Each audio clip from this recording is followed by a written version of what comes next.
Ciao a tutti, benvenuti a Milano! So, as you may or may not know, I'm currently in Italy. I'm from the United States and I've been here for exactly 2 months! So, in the spirit of being in Milan for 2 months, I'm going to make a video about how Italy has changed me. Of course, I'm pretty much still the same person, but a few things have changed. For example, the obvious are I know how tall I am in meters. I'm 1 meter and 73 centimeters. So every time someone asks me how tall I am, I stopped thinking, oh, 5'9", I think. Am I 5'9"? I don't know, I forget. But now I know in meters. Also, when I see something in the store, I think, oh, it's €5 instead of $5. When I first came to Milan, I only could think in dollars, and I literally told all my friends, oh, it's like $3, I can get it over there for $2, and they're like, dollars? And I was like, okay guys, you know what, dollars and euros are pretty much the same. But yeah, actually the euro's price has gone up, so they're not the same anymore. It really forced me to realize that euros and dollars are not in fact the same. I always think in Celsius at this point, even though I thought I would never be able to do it. I can kind of like tell when something will be cold or warm by looking at the number. Actually, in the States, I kind of had a problem with Fahrenheit. Like, it's not that I liked Celsius because I didn't really know Celsius either, but if someone said it's 50 degrees, I would be like, oh, is that warm or cold? Like, I didn't really know. I only knew that 0 was freezing, 32 is also freezing, that 100 is super hot, and 60 is like nice, but other than that, like between about 40 and 60, I was really confused. I didn't know what to say. Now, apart from the most basic things, I would say I actually do not judge people for smoking or drinking anymore.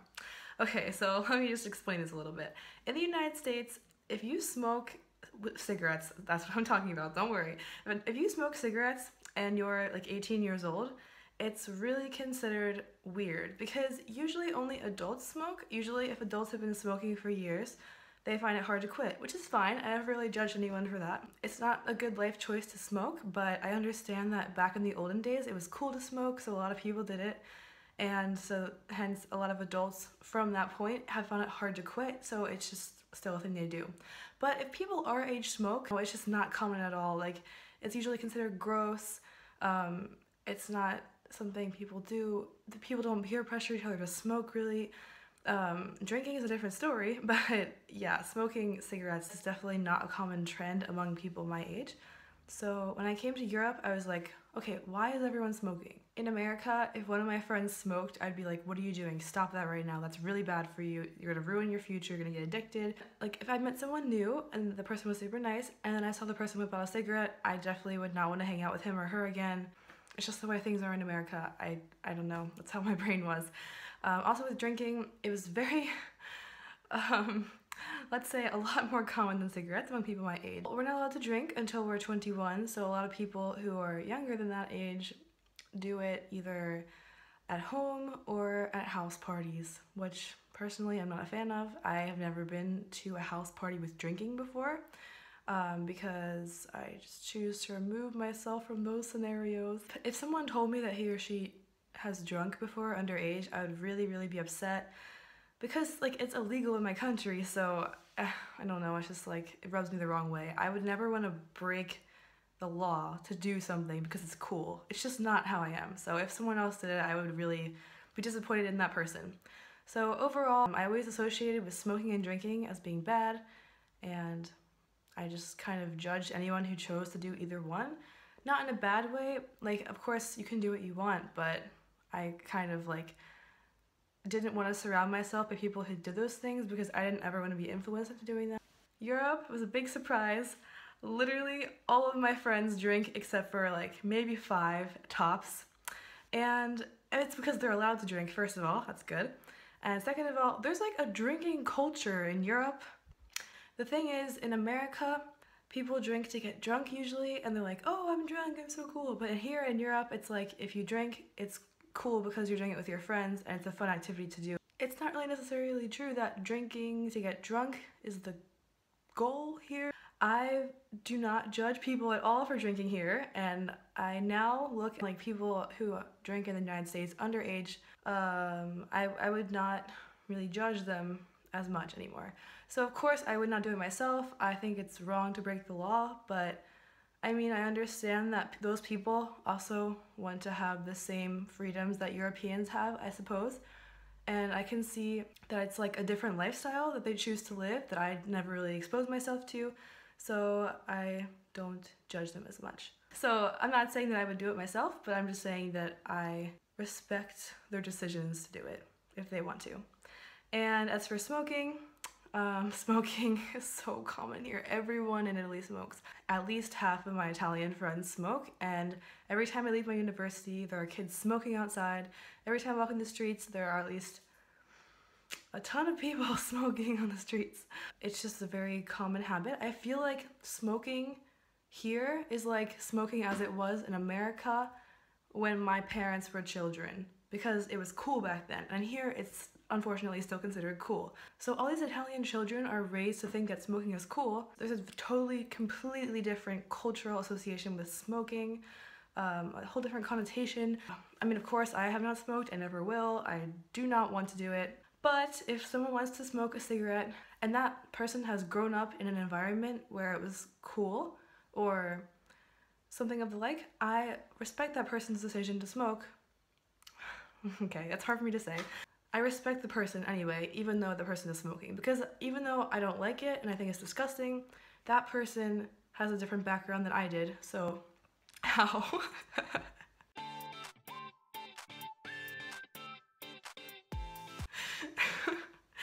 Even though that person chose to smoke and I didn't, that person has a different background, and maybe I would have done it too if I were that person in a different country, because it's a different lifestyle.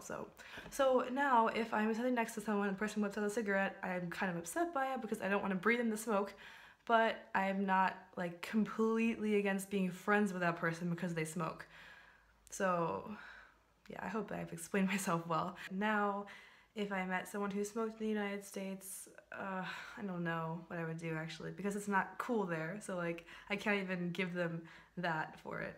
I don't know, maybe I automatically wouldn't judge the person, I guess. I think it depends on like where I am, because originally I judged people here for smoking, but now I don't really as much, so I guess that's a difference too. Let me just give you an idea of how different drinking is here from in the United States. Here, it's like such a cultural thing that parents give children alcohol at age like 13 just to taste. Like, oh, here you go, here's some wine that I made fresh out of my vineyard. Like, it's just so cute. It really is.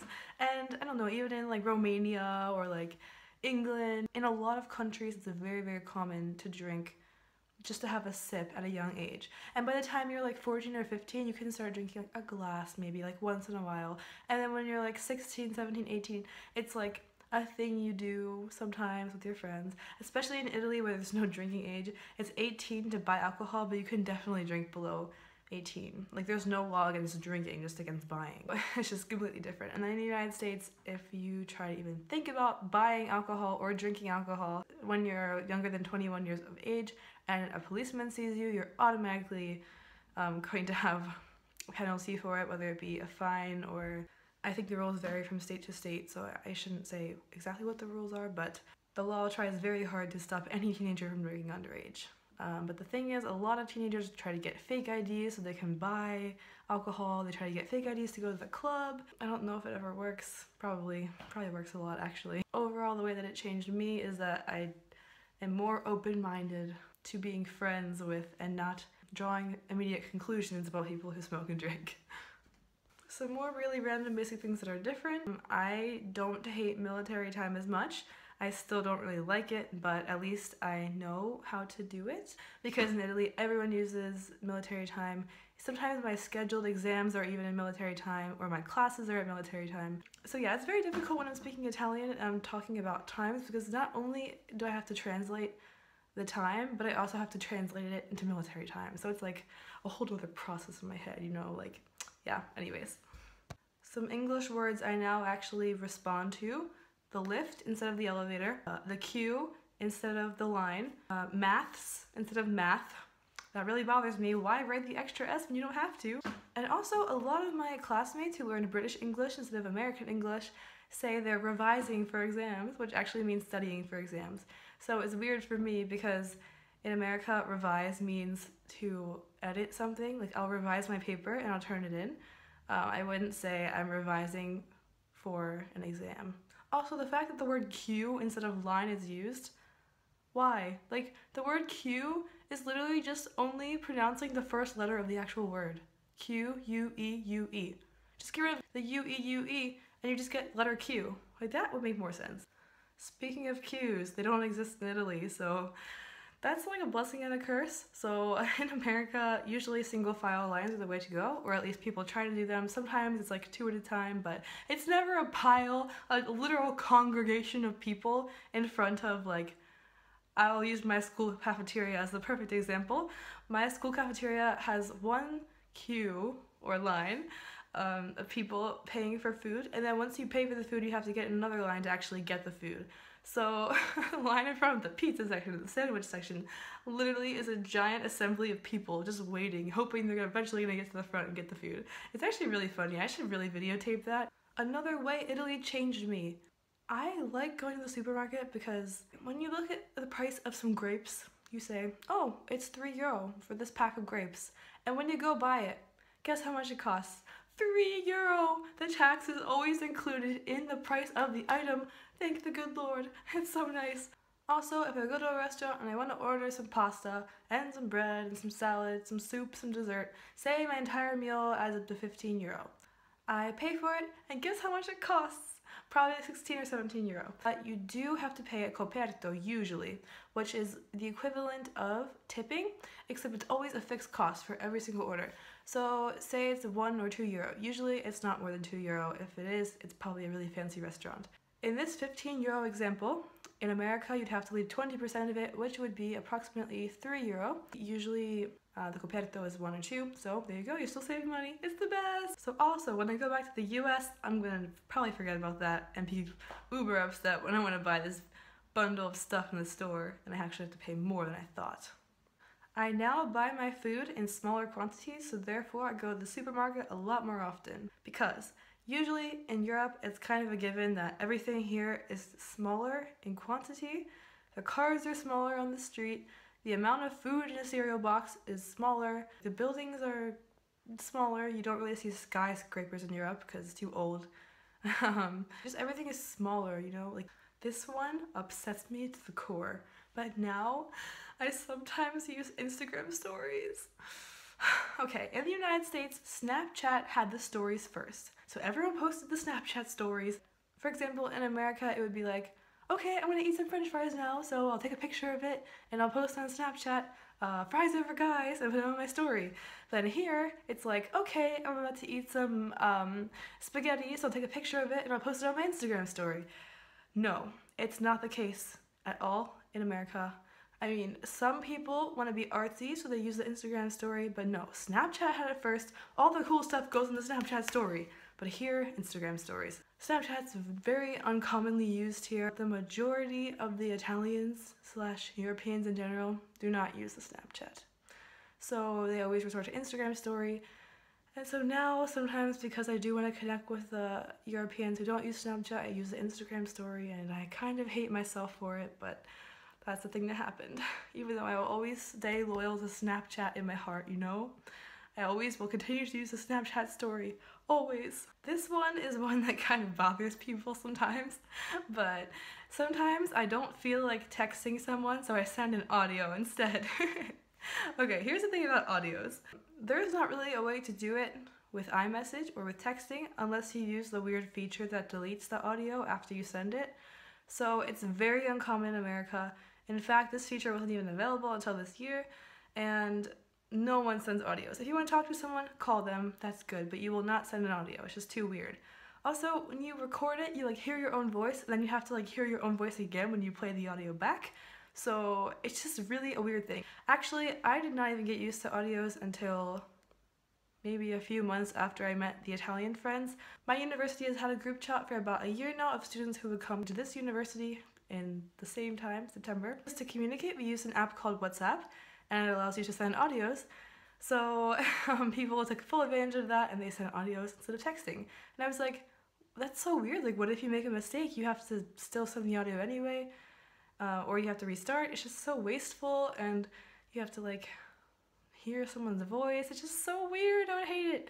But then I was like, wait, if I send an audio, I don't have to type it all out. You can also send emotion too when you use the audio. So if someone's unsure of how to interpret a text, no worries, you can use the audio and they automatically know what you mean. So it's very convenient. Audios are very accepted in Europe. If you send an audio, it's like, cool, it's normal. In fact, some people walk in the streets and listen to audios on their phone. In America, you'd be looked at as if you had 5 heads if you did it. Super weird. So that's why when I was in America and a European friend sent me an audio, I'd be like, oh, I have to wait till I get home now to listen to it because I'm not doing it in the street. It's way too awkward. In fact, if you walk here and you send an audio while you're walking in the street, no one even thinks it's weird. In America, people would think you had schizophrenia. So yeah, it's definitely a very unique thing. So actually, sometimes I send my American friends audios on Snapchat. I mean, I feel bad because I know it's gonna be really weird for them to listen to it, but I just sometimes don't feel like texting a long story or a long paragraph of what happened in a certain scenario, so I resort to the audio, which is now my best friend. Yay! Some things that have not changed about me. Can I still speak English? Yes, I can still speak English. In fact, I mostly speak English more often than Italian, because everyone wants to practice their English with me, so yeah, I don't want to take that privilege away from them. I do not smoke, I do not drink. I taste wine sometimes. Like a few days ago I had wine straight from Sicily. Oh, so good. I mean, I didn't really like it that much because I don't like wine, but for wine it was really good. It was bitter, but very nice to taste. I still don't drink. I've never had more than this much alcohol at a time. Right now it's about 13 degrees Celsius or 55 degrees Fahrenheit in Milan, and people are freezing. They have these jackets on, they have their furry winter boots, they have their leggings or like whatever else people wear when it's cold, scarves, everything, hats, just so funny, gloves, like you name it, people are dressed up for the winter. And I'm just like, guys, this is like so nice for me right now. Like, this is a privilege. In Philadelphia, Pennsylvania, things are cold, things are brutal, and this is like a paradise. In fact, I wore this t-shirt today, and people are like, you're wearing a t-shirt? You're gonna get like frostbite. Ah! I'm just like, okay. Anyway, other than that, yeah, that's pretty much it. Guys, update. I looked up the conversion factor of 1 meter and 73 centimeters, and I'm actually 5'8". And then I looked at my driver's license, and guess how tall I am? 5'8". How? I'm so confused with my life. Anyways, yeah, that's the update, so see ya. Mwah.